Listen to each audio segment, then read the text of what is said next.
जय। हरि ओम तत्सत। श्रीमते रामचंद्राय नमः।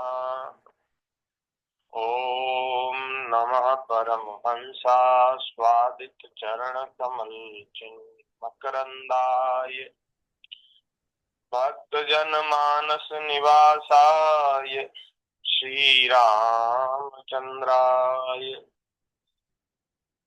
कृष्णाय वासुदेवाय हरे परमात्मने प्रणतक्लेशनाशाय गोविंदाय नमो नमः।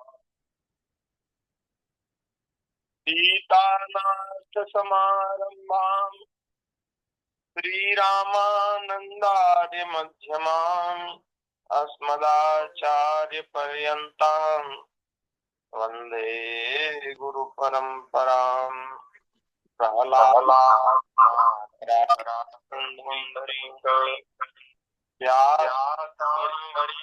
शुक शौनक भीष्म दाल्व्यान् रुक्मांगदार्जुन वशिष्ठ विभीषणादीन् पुण्यानिमान् परम भागवतान् नमामि। चार जुगन में भक्त जे तिनके पद की धूरी सर्वस्व सिर धरि राखी हूँ मेरी जीवन मूरी। भक्त भक्ति भगवंत गुरु चतुर नाम बपु एक। इनके पद वंदन किए नाशे विघ्न अनेक। श्री राम जय राम जय जय राम। श्री राम जय राम जय जय। श्री राम जय राम जय जय राम। श्री राम जय राम जय जय राम। श्री राम जय राम जय जय राम। श्री राम जय राम। श्री राम जय राम जय जय राम। श्री राम जय राम जय जय जय राम। सीताराम जय सीताराम। सीता जय सीताराम। सीताराम जय जय सीताराम।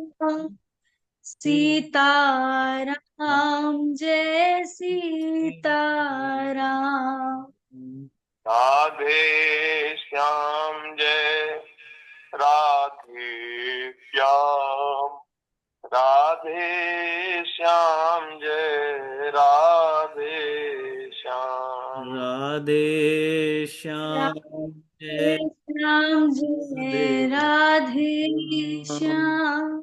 राधे राधे श्याम जय राधे राधे श्याम।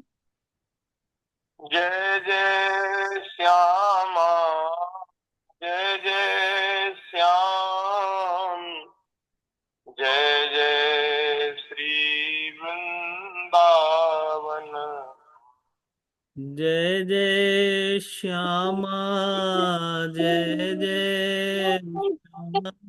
राम। जय जय जय जय वृंदावन। वृंदावन धाम।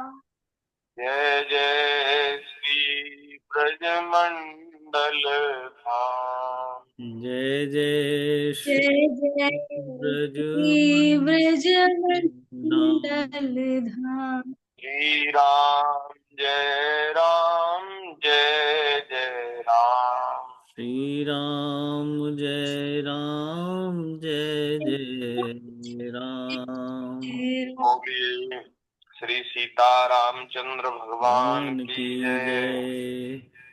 श्री राधा कृष्णचंद्र भगवान की की जय। जय। श्रीमद्भागवत महापुराण की जय। जय श्री सुखदेव जी महाराज की जय। जय व्यास भगवान की जय। जय श्री उमा महेश्वर भगवान की जय। जय श्री सद्गुरुदेव भगवान की की जय। जय। सब संत हरि भक्तन की भक्तन की जय। जय। जगत जननी पूज्या गौ माता माता की की जय। जय। जय जय श्री श्री राधे। राधे श्याम। जय जय श्री सीताराम। जय जय श्री सीताराम। हर हर महादेव। महादेव। नारायण।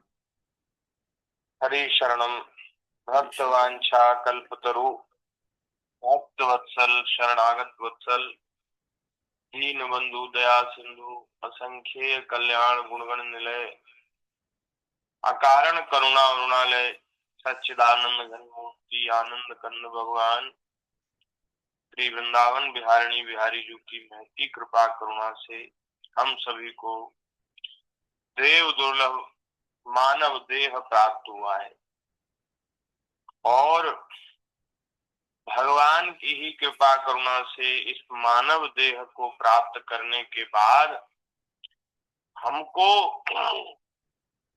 अत्यंत दुर्लभ भगवान की कथा श्रवण करने का अवसर प्राप्त हो रहा है। जय हो। मनुष्य तो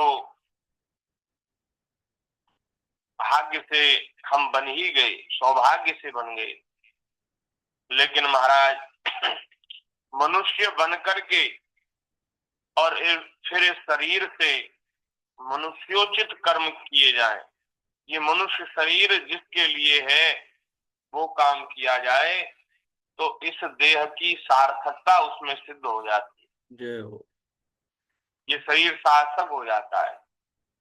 तो भगवान की कृपा और करुणा से हम सभी को मानव देह प्राप्त हुआ और उसमें फिर हम सब लोग सत्संग कर रहे हैं, भगवान की कथा श्रवण कर रहे हैं। हम सब बड़े भाग्यशाली हैं, भगवान की बड़ी कृपा है। विज्ञान के सदुपयोग से लगभग सब संपूर्ण श्रीमद् भागवत जी की कथा हम लोगों ने श्रवण कर ली है। भागवत जी की कथा का गान कर लिया है, श्रवण कर ली है और दशम स्कंध में आज 69वें अध्याय की चर्चा, जिसमें नारद जी महाराज भगवान श्री कृष्ण की गृहचर्या देखने के लिए द्वारका में पधारे हैं, उसकी चर्चा हम विगत दिवस कर रहे थे। अब दशम स्कंध संपन्न होने को है। इसके बाद एकादश स्कंध, जिसमें भगवान श्री कृष्ण और उद्धव जी का संवाद है। पूरे 11वें स्कंध में भगवान श्री कृष्ण ने उद्धव जी को बड़ा दुर्लभ ज्ञान उसका उपदेश किया है। जैसे महाभारत का अंश है गीता, जिसमें 18 अध्याय है। महाभारत युद्ध के मध्य में भगवान श्री कृष्ण ने मोहग्रस्त अर्जुन को गीता जी का प्रवचन सुनाया है और गीता जी का दान किया है। उसी तरह उद्धव जी भी मोहग्रस्त हो रहे हैं। भगवान श्री कृष्ण धराधाम से अपनी जो व्यवहार की लीला है उसको संपन्न करके तिरोहित होना चाहते हैं। भगवान अप्रकट होना चाहते। भगवान प्रकट और अप्रकट होते, कहीं जाते आते तो नहीं। यदि हम ये कहें कि भगवान धराधाम को छोड़कर भगवान अपने धाम में चले गए तो ये तो सही नहीं होगा, क्योंकि भगवान तो कहीं ऐसी जगह है ही नहीं जहां से छोड़ के चले जाए। इस धराधाम को छोड़ के तो ठाकुर जी नहीं गए, वो तो सब जगह है। भगवान सर्वव्यापक हैं, सर्वत्र हैं। तो इसलिए ये कहना ज्यादा उचित है कि भगवान ने अपनी लीला को अप्रकट कर दिया, तिरोहित कर दिया, अपने स्वरूप को तिरोहित कर दिया।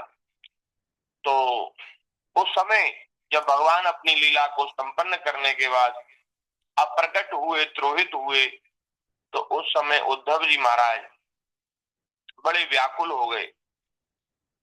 भगवान के विरह का विचार करके अत्यंत व्याकुल हो गए, दुखी हो गए और एक बालक की तरह रुदन करने लगे।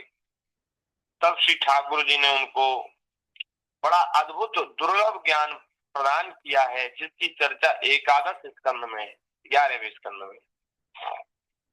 तो भगवान की दया से 11वें स्कंद का भी हम सब लोग लाभ लेंगे। बड़ा अद्भुत स्कंद है, बड़ी अद्भुत कथा है महाराज, क्या कहना। और फिर 12वें स्कंद में, 12वें स्कंद में तो उपसंहार के जैसा है। जैसे जो कथा पूरी होने के बाद फिर अंत में कोई जो प्रश्न रह जाते हैं उनको श्री परीक्षित जी महाराज ने पूछा है, सुखदेव जी ने सुनाया है, और वो वहां भागवत जी की परिसमाप्ति है। तो अब 10वें स्कंद में हम सब लोग श्रीमद् भागवत जी की कथा को श्रवण कर रहे हैं। तो इस तरह से हमने पूरी कथा भगवान की दया से, कृपा से श्रवण करी है। ठाकुर जी की बड़ी कृपा है। ये भैया भागवत जी की कथा जो हम सुन रहे हैं ना, ये देवताओं को भी दुर्लभ है। देवता चाहते हैं सुनना और वे बड़े लालायित रहते हैं, लेकिन यह जो रस है ये पृथ्वी लोक में ही है, देवलोक में, स्वर्गलोक में ये रस नहीं है।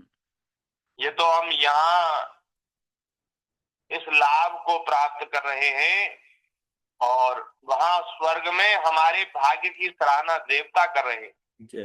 देवता सोचते हैं कि देखो ये मनुष्य कितने भाग्यशाली है, ऐसा कौन सा पुण्य किया है जो भारतवर्ष में इनको मनुष्य शरीर प्राप्त हुआ और मनुष्य शरीर को प्राप्त करके सत्संग में लगे हुए। वाह। तो इस तरह से अपने सौभाग्य का स्मरण करके भगवान के चरणों में हम सब लोग नतमस्तक होते हुए, भगवान को प्रणाम करते हुए, क्योंकि उनकी कृपा से ही जब हम अपने बारे में देखते हैं, अपने बारे में विचार करते हैं, तो हम तो इस योग्य नहीं है। जो सौभाग्य हमको प्राप्त हो रहा है उस योग्य नहीं है। ये तो भगवान की कृपा से ही ऐसा बानिक बना है जी। तो भगवान को प्रणाम करते हुए हम सब लोग आज के सत्संग में प्रवेश करें। बोलिए भक्तवत्सल भगवान की जय। भगवान श्री कृष्ण द्वारिका में विराजमान है और नारद जी महाराज भगवान की ग्रहचर्या देखने के लिए पधारे हैं। तो जब रुक्मिणी जी के महल में नारद जी पधारे तो वहां भगवान श्री कृष्ण विराजमान हैं पलंग पर, और रुक्मिणी जी अपने हाथ से पंखा ठाकुर जी को झल रही है। तो वहां भगवान का दर्शन किया।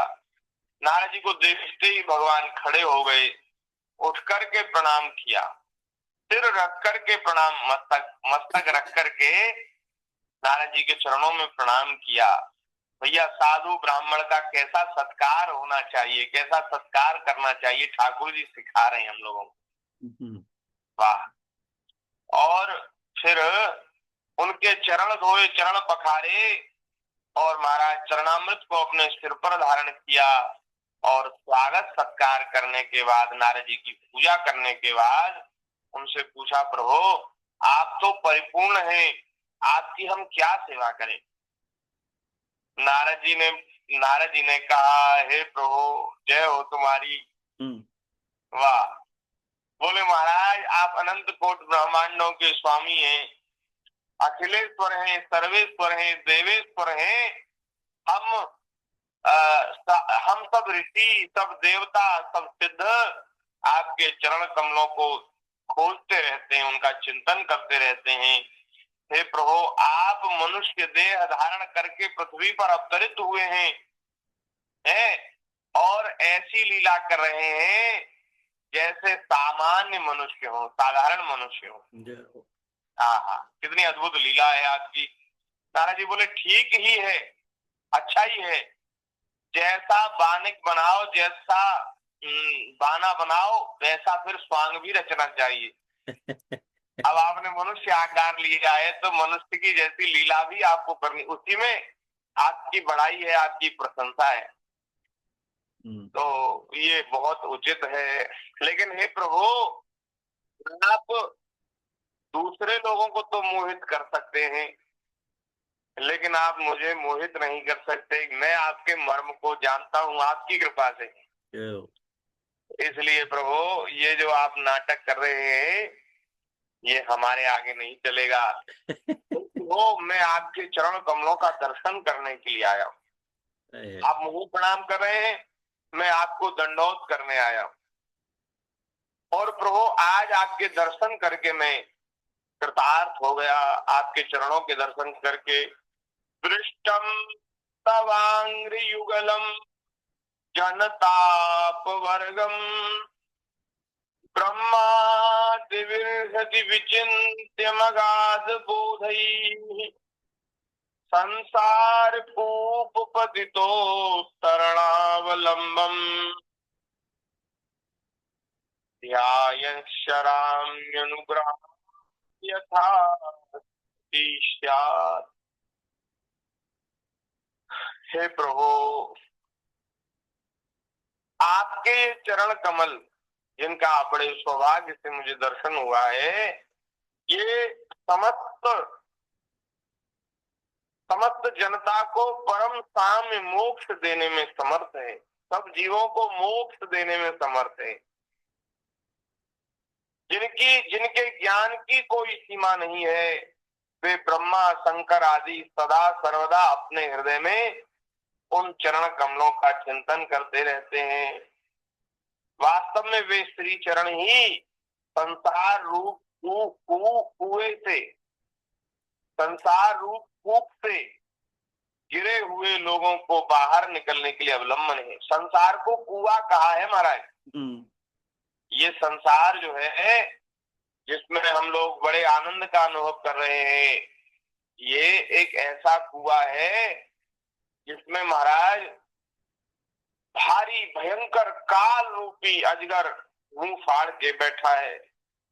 और ये अंधेरा कुआं है, हाथ से हाथ नहीं सूझता। हम लोग की तो आंखें भी हैं, आंखों से संसार के दृश्य को भी देख रहे हैं, लेकिन यहाँ जो दिख रहा है ना, वो वास्तव में असत्य है, मिथ्या है। इसलिए इसको अंधेरा कुआं कहा गया है। जो दिख रहा है वो है नहीं, और जो है वो दिख नहीं रहा। तो भैया ये कुआं है, और कुआं में जो गिरा हुआ है वो उस कुएं से निकलने का प्रयास करता है। तो कुएं से निकलने का साधन क्या है? बोले हे प्रभु, ये आपके चरण ही अवलंबन है। आपके जो चरणार बिंद हैं उनका चिंतन करके, उनका स्मरण करके ही जीव संसार रूप कुएं से निकल सकता है। बोले भाई, संसार कुएं से निकलने के लिए तो कुछ रस्सी चाहिए है, कोई निकालने वाला चाहिए, किसी का हाथ चाहिए, कोई आश्रय चाहिए। तो रस्सी है भगवान की कृपा, कृपा रूपी रस्सी है, और उस रस्सी को फेंकने वाले हैं सदगुरु, संत सदगुरु। तो ऊपर कोई दूसरा व्यक्ति हो तो वही तो निकाल सकता है कुएं में से। तो भैया ये सदगुरु ही हैं जो स्वयं तो इस संसार समुद्र से निकले हुए हैं।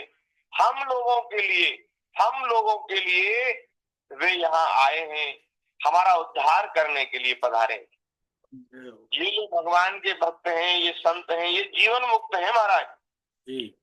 ये साधन करके कुएं के ऊपर पहुंच गए। अब ये कृपा कर रहे हैं हम लोगों पर, ये हम लोगों को निकालने के लिए वहां खड़े होकर भगवान का नाम सुना रहे हैं, भगवान की कथा सुना रहे हैं। बोले भैया यहाँ अटके मत रहो, यहाँ भटके मत रहो, इस कुएं से निकलने में ही जीवन की सार्थकता है। हम लोग तो महाराज भूल ही गए कि हम कुएं में हैं और वहां से निकलना है। हम फंसे हुए हैं, हम बंधन में हैं, इस बात का हम ध्यान नहीं कर रहे हैं। वास्तव में हम बंधे हुए हैं। देखो, हम स्वतंत्र नहीं है।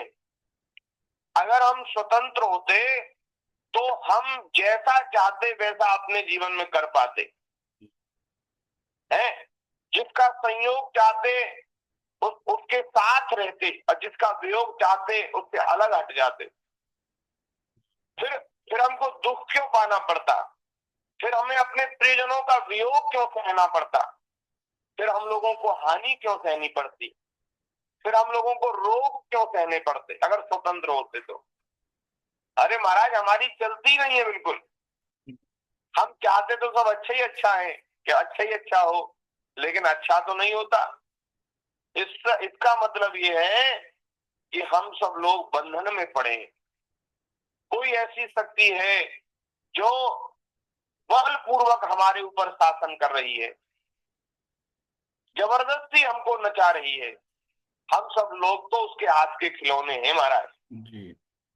कभी कभी ऐसा होता है ना कि व्यक्ति कोई काम करने के बाद फिर पछताता है, अफसोस करता है और कहता है कि अरे मेरी बुद्धि मैंने कैसे मारी गई और मैंने ये कर दिया, ऐसा हो गया मेरे द्वारा, पता नहीं मेरा दिमाग कहाँ चला गया, मेरी बुद्धि कहाँ चली गई। बुद्धि दिमाग तो वही था, लेकिन हम बंधे हुए हैं। हम तो हाथ की कठपुतली हैं। जैसा हमारा प्रारब्ध हमको नचाता है वैसे ही सब नाचते। तो इसका मतलब ये है कि हम सब लोग बंधन में पड़े, स्वतंत्र नहीं है, बंधन में है। और इस बंधन से मुक्त होने के लिए ही मनुष्य शरीर प्राप्त हुआ है। और जो योनियां हैं, उन योनियों में पड़े हुए जो जीव हैं वे अपनी मुक्ति का साधन नहीं कर सकते। वे बंधन से मुक्त होने का प्रयास भी नहीं कर सकते। केवल ये मनुष्य देह ही है जहाँ ज्ञान भक्ति का आश्रय लेकर हम सब लोग इस संसार कूप से निकलने का प्रयास कर सकते हैं। बंधन से आप सोचो, विचार करो कि हमें बंधन में ही रहना पसंद है या हमको निकलना है यहाँ से? निकलना है। बंधन में ही पड़े रहना चाहते हैं कि बंधन से मुक्त होना चाहते हैं? बंधन से मुक्त होने के बाद ही जीव सुखी होगा। एक मानव जी की चौपाई है, मानव जी की एक चौपाई है, ने लिखा है पराधीन सुख सपने उनाई। पराधीन सुख सपने उनाई माने जो दूसरे के अधीन होता है उसको स्वप्न में भी सुख नहीं मिलता। हम सब लोग भी दूसरे के अधीन हैं, प्रारब्ध के अधीन हैं हम सब जी। तो प्रारब्ध हमसे जो जो सब कुछ करा रहा है, जो कुछ हम कर रहे हैं सब प्रारब्ध की करामात है। तो इस प्रारब्ध से मुक्त होना है, इस जन्म मृत्यु के चक्र से मुक्त होना है और यहाँ दोबारा ना आना पड़े, संसार कूप में फिर दोबारा गिरना ना पड़े, इस बंधन से मुक्त होना है। इसीलिए मनुष्य देह है। और मनुष्य देह प्राप्त करके जीव इस बंधन से कैसे मुक्त होता है? बोले आपके चरण ही यहाँ से निकलने के अवलंबन है, मुक्त होने के उपाय हैं आपके चरण। तो सदगुरु कृपा करके हम लोगों को संसार समुद्र से निकालने का प्रयास करते हैं और भगवान की कृपा रूपी रस्सी फेंक देते हैं। तो यह एक कृपा की रस्सी पकड़ करके संतों का आश्रय लेकर के इस भव बंधन से मुक्त हो जाना चाहिए, छूट जाना चाहिए।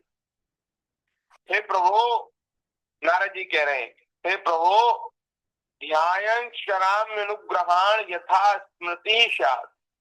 आप मेरे ऊपर ऐसा अनुग्रह कीजिए, ऐसी कृपा कीजिए कि आपके उन चरण कमलों की स्मृति सर्वदा बनी रहे और मैं चाहे जहां जैसे रहूं उनके ध्यान में तन्मय रहूं। कितनी अच्छी बात है। संसार से मुक्त होने के जो साधन है वो भगवान के चरण है। उन चरणों की स्मृति ही संसार से मुक्त करने वाली है। और उन चरणों की स्मृति कैसे प्राप्त हो, तो नारद जी कह रहे हैं प्रभु आप ही कृपा करिए, आप कृपा कर दीजिए कि हे नाथ मैं आपके चरणों का सदैव स्मरण करता रहूं, आपको कभी भूलूं नहीं, और प्रभु चाहे जहां मैं रहूं उनका ही ध्यान करता रहूं। ये मतलब ऐसी इसमें हमें कोई पाबंदी नहीं है कि हमें यहाँ रखिए हमें वहां रखिए, कहीं भी रखिए, बस आपके चरणों का स्मरण होता रहे। एक बड़ा सुंदर भजन है, हमने श्री कृष्णचंद्र ठाकुर जी के मुखारविंद से सुना था, बड़ा अद्भुत गाते हैं वो महाराज, उनका कंठ तो बड़ा सुरीला है। वे एक बार गा रहे हैं, बड़ा सुंदर भजन है। किसी भेष में परिवेश में रहूं, राधा रमण राधा रमण राधा रमण कहूं। बोले चाहे कहीं रहूं महाराज, किसी देश में रहूं, किसी भेष में रहूं, किसी परिवेश में रहूं, राधा रमण राधा रमण राधा रमण कहूं। बोलिए भक्त वत्सल भगवान की जय। तो हे प्रभु हम चाहे जहाँ रहें, प्रभु आपके चरणों का स्मरण करते रहे। एक स्वामी जी महाराज का, स्वामी श्री राम सुखदास जी महाराज का एक महावाक्य था, कहते थे कि भैया 5-5 मिनट में कहते रहो हे नाथ मैं आपको भूलूं नहीं, हे नाथ मैं आपका हूं मैं आपको भूलूं नहीं। तो इस तरह से भैया ठाकुर जी की कृपा से ही, भगवान की कृपा से ही ये जो मन है वो भगवान में लगेगा, और कोई साधन नहीं है, और कोई साधन नहीं है। बोले भगवान की प्राप्ति का साधन क्या है, तो उनका अनुग्रह ही उनकी प्राप्ति का साधन है। हमारे साधन में ऐसी शक्ति नहीं, ऐसी इतनी ताकत नहीं कि वो सर्वतंत्र स्वतंत्र भगवान को जीत सके, भगवान को बस में कर सके। तो इसलिए भगवान की कृपा से ही होता है।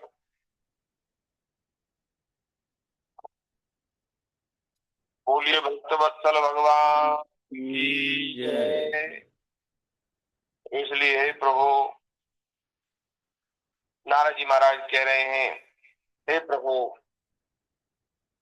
आप मेरे ऊपर ऐसा अनुग्रह कीजिए कि मैं जहां रहूं आपके चरणों का स्मरण करता रहूं। तो श्री सुखदेव जी महाराज कहते हैं परीक्षित, नारद जी महाराज ने रुक्मिणी जी के महल में भगवान का आतिथ्य स्वीकार किया, और फिर मधुर रसमयी वार्ता करने के बाद नारद जी महल में से बाहर निकले और दूसरे महल में गए। अब नारद जी ने सोचा कि रुक्मिणी जी के महल में तो ठाकुर जी बैठे हैं, तो यहाँ तो बड़ा आनंद था, लेकिन और रानियां तो बेचारी दुखी हो रही होंगी कि ये तो हमारे पास आते ही नहीं, इन्हें तो फुर्सत ही नहीं, इन्हें तो समय ही नहीं, या हमारे महल में तो इन्होंने सबके पधारे हैं। तो नारद जी मन में सोचते हुए जा रहे थे कि चलो वहां जाकर के देखें कि वहां क्या हो रहा है, वहां की क्या सूचना है। तो नारद जी वहां से निकले और महाराज दूसरी पत्नी के महल में गए। तो वहां उन्होंने क्या देखा कि भगवान श्री कृष्ण अपनी प्रिया जी के साथ और उद्धव जी के साथ चौसर खेल रहे हैं। हाँ वहां भी ठाकुर जी हैं।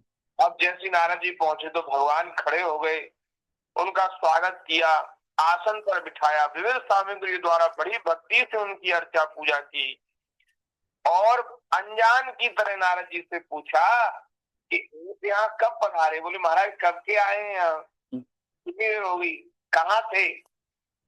और फिर उसके बाद कहा कि प्रभु हम आपकी क्या सेवा कर सकते?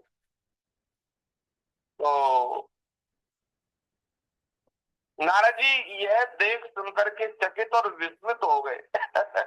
पहली बार जो कुछ भगवान ने पहले कुछ कहा, फिर नारद जी ने भी बड़ी सुंदर बात कही, लेकिन यहाँ नारद जी से कुछ बोला नहीं गया। भगवान की माया को देख करके विस्मित हो गए और वे वहां से उठकर चुपचाप दूसरे महल में चले गए। उस महल में भी देवर्षि नारद जी ने देखा कि भगवान श्री कृष्ण अपने नन्हे नन्हे बच्चों को दुलार रहे। वहां से फिर दूसरे महल में गए तो क्या देखते हैं कि भगवान श्री कृष्ण स्नान की तैयारी कर रहे हैं। इसी प्रकार देवर्षि नारद ने विभिन्न महलों में भगवान को भिन्न भिन्न कार्य करते देखा। कहीं वे यज्ञ कुंडों में हवन कर रहे हैं, कहीं पंच महायज्ञों से देवता आदि की आराधना कर रहे हैं, कहीं ब्राह्मणों को भोजन करा रहे हैं, कहीं स्वयं भोजन कर रहे हैं, कहीं संध्या कर रहे हैं, कहीं गायत्री का जाप कर रहे हैं, कहीं हाथ में ढाल तलवार लेकर उनको चलाने के पैंतरे बदल रहे हैं, कहीं घोड़े हाथी अथवा रथ पर सवार होकर विचरण कर रहे हैं, कहीं पलंग पर सो रहे हैं, तो कहीं वंदीजन उनकी स्तुति कर रहे हैं। किसी महल में मंत्रियों के साथ किसी गंभीर विषय पर परामर्श कर रहे हैं, तो कहीं जल क्रीड़ा कर रहे हैं, कहीं श्रेष्ठ ब्राह्मणों को वस्त्राभूषण से सुसज्जित गौओं का दान कर रहे हैं, तो कहीं मंगलमय इतिहास पुराणों का श्रवण कर रहे हैं, कहीं हास्य विनोद की बातें अपनी पत्नियों के प्राण प्रिया के साथ बैठकर कर रहे हैं, तो कहीं धर्म का सेवन कर रहे हैं, कहीं धन संग्रह और धन वृद्धि के कार्य में लगे हुए हैं, कहीं एकांत में बैठकर प्रकृति से अतीत पुराण पुरुष का ध्यान कर रहे हैं, तो कहीं गुरुजनों को इच्छित भोग सामग्री समर्पित करके उनकी सेवा शुश्रूषा कर रहे हैं। देवर्षि नारद ने देखा कि भगवान श्री कृष्ण किसी के साथ युद्ध की बात कर रहे हैं, तो किसी के साथ संधि की, कहीं भगवान बलराम जी के साथ बैठकर सत्पुरुषों के कल्याण के बारे में विचार कर रहे हैं, कहीं उचित समय पर पुत्र और पुत्रियों का बड़े धूमधाम से विधिवत विवाह कर रहे हैं, ऐसा भी हो रहा है, कहीं घर से कन्याओं को विदा कर रहे हैं, तो कहीं बुलाने की तैयारी में लगे हुए हैं। भैया भगवान श्री कृष्ण के विराट उत्सवों को देखकर सभी लोग विस्मित चकित हो जाते हैं। बड़े बड़े यज्ञों के द्वारा समस्त देवताओं का यजन पूजन करते हैं और कहीं कुएं बगीचे तथा मठ आदि बनवाकर इष्टापूर्त धर्म का आचरण करते हैं। कहीं प्रजा में तथा अंतःपुर के महलों में वेश बदलकर छिपे रूप से सबका अभिप्राय जानने के लिए विचरण करते हैं। क्यों न हो भगवान योगेश्वर जो है। इस प्रकार मनुष्य की सी लीला करते हुए ऋषिकेश भगवान श्री कृष्ण की योग माया का वैभव देखकर देवर्षि नारद जी मुस्कुराते हुए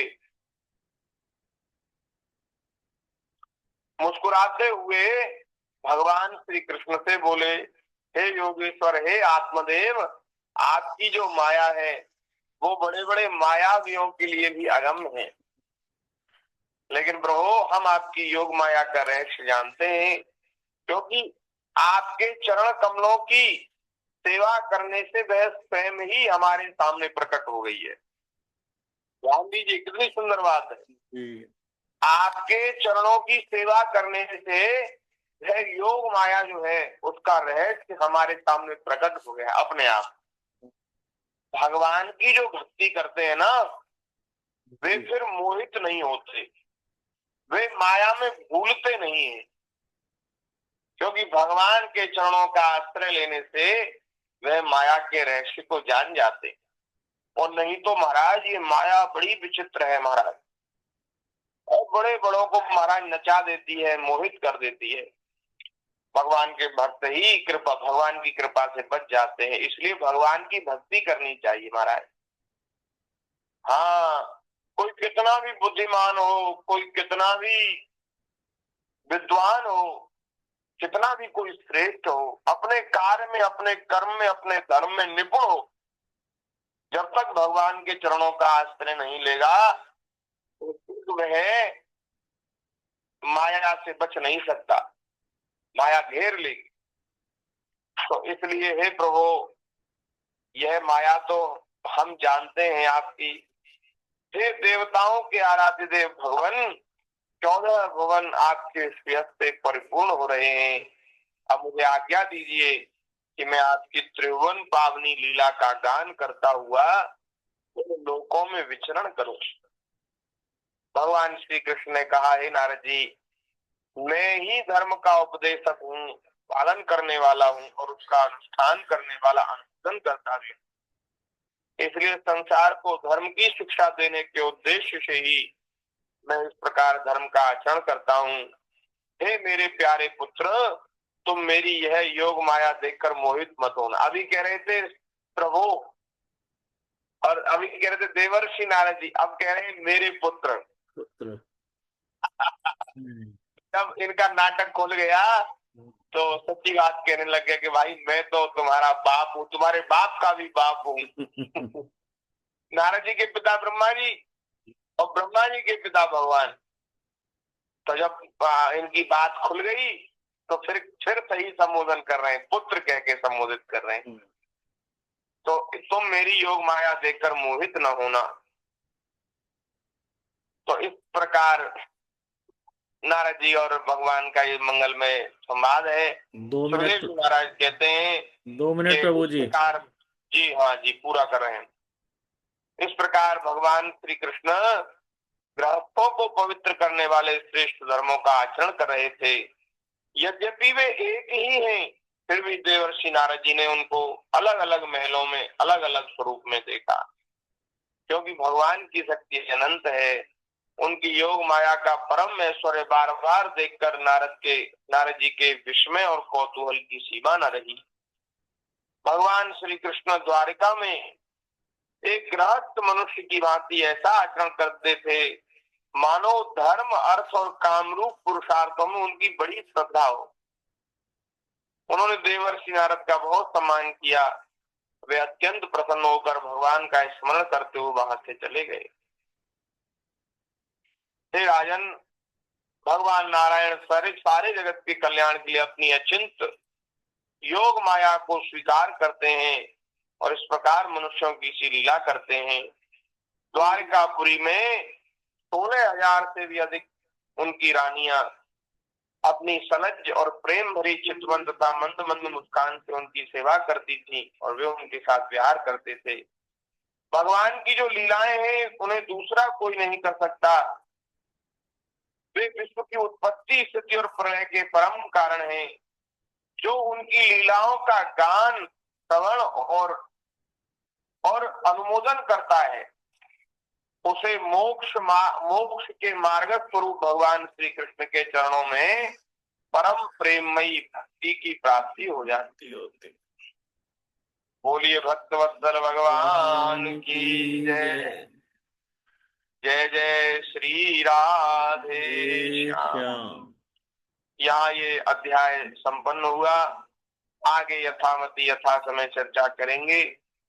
हरि शरणम हरि शरणम हरि शरणम हरि शरणम हरि शरणं हरि शरण हरि शरण हरि शरण हरि शरणं हरि शरण हरि शरण हरि शरण हरि शरण